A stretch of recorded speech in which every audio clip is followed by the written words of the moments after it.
Ya, Anda masih di Green Talk. Mas Sony, ini Anda kan memang penelitiannya juga di climate change begitu ya. Mungkin kita perlu lagi disegarkan ingatan bagaimana kemudian relasi antara pentingnya tata kelola sawit yang berkelanjutan ini dengan krisis iklim yang sudah di depan mata. Menjawab ini saya kira yang disampaikan Pak Edi Yusuf tadi sangat baik. Jadi kemenangan di referendum perdagangan di Swiss antara Indonesia dengan negara-negara seperti Swiss tadi membuka mata, dan membuka mata di sini yang ingin saya perlebar jadi dua. Jadi membuka mata masyarakat Eropa bahwa Indonesia penting dari segi sawit, dan Indonesia berusaha menjalankan katakanlah pekerjaan rumahnya terkait sustainability, perlindungan, termasuk peningkatan ekonomi seperti smallholder. Tapi pada saat bersamaan ini juga diharapkan bisa membuka mata tadi masyarakat Eropa tentang keberterimaan sawit Indonesia, tapi juga membuka mata tentang sawit Indonesia di dalam negeri, bagaimana yang dipersepsi di luar, di Eropa misal partner perdagangan kita. Ekspor sawit Indonesia itu 1 dari 10 keseluruhan ekspor Indonesia. Jadi sangat penting bagi tulang punggung ekonomi kita.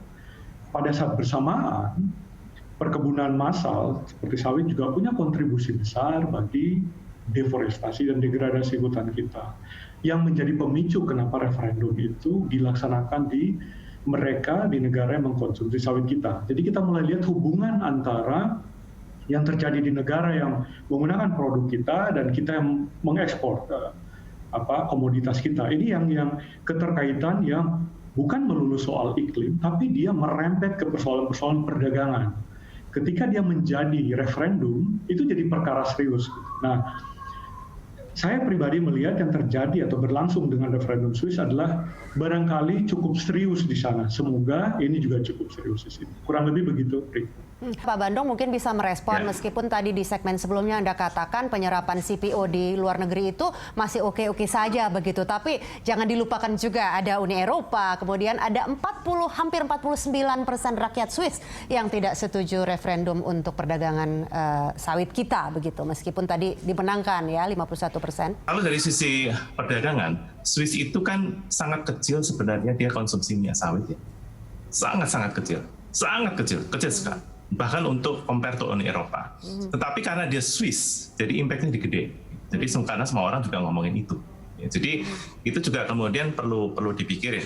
Dan yang kalau saya sih ngelihat, aku setuju banget dengan sama Mbak Tiur tadi ya, bahwa kemudian sustainability is on itu. Ya. Tetapi kemudian ini masalah bagaimana mereka itu melihat sawit di Indonesia. Sawit selalu diasosiasikan dengan deforestasi, sawit selalu diasosiasikan dengan kebakaran lahan, sawit diasosiasikan dengan merusak biodiversitas dan sebagainya. Dan bagaimana kemudian masyarakat Uni Eropa itu bisa mengetahui apa sesungguhnya yang terjadi di Indonesia sih? Apakah kemudian selalu yang negatif-negatif aja yang dilihat? Ini kemudian PR besar sih sebenarnya kalau bagi kami ya, kalau pengusaha di gabungan pengusaha kelapa sawit Indonesia, bagaimana kemudian masyarakat Uni Eropa itu bisa melihat sawit secara lebih lebih komprehensif lah. Karena kalau kita ngomongin sawit, kalau kita googling aja, selalu negatif semua yang muncul.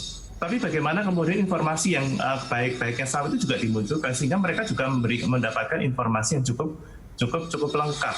Jadi kemudian sertifikasi itu hanyalah tool. Apa sih bedanya RSPO dan ISPO? Apa mau head to head begitu? Nah, itu adalah tool bagaimana orang kemudian dengan melalui sertifikasi ini maka dianggap orang percaya bahwa kemudian si sawit ini sudah boleh dibilang melalui prinsipal dan kriteria dan kemudian semua review dan sebagainya, maka dia bisa melewati itu. Nah, ini juga kemudian PR juga bahwa kemudian dengan Perpres 44 tahun 2020 bagaimana ISPO kemudian juga bisa diterima di Switzerland gitu. Bukan hanya di Switzerland aja, tapi kemudian juga di Uni Eropa. Ini yang kemudian saya sangat yakin Pak Edi Yusuf bekerja sangat keras dan Kementerian Luar Negeri juga sangat bekerja keras untuk bisa bagaimana ISPO ini juga bisa bukan diterima tapi diakuin lah at least. Ya, saya sepakat dengan apa yang dikatakan Pak Bandung ya, bahwa ini merupakan momentum bagi kita semua agar ISPO itu bisa di-recognize oleh pasar global, terutama Uni Eropa.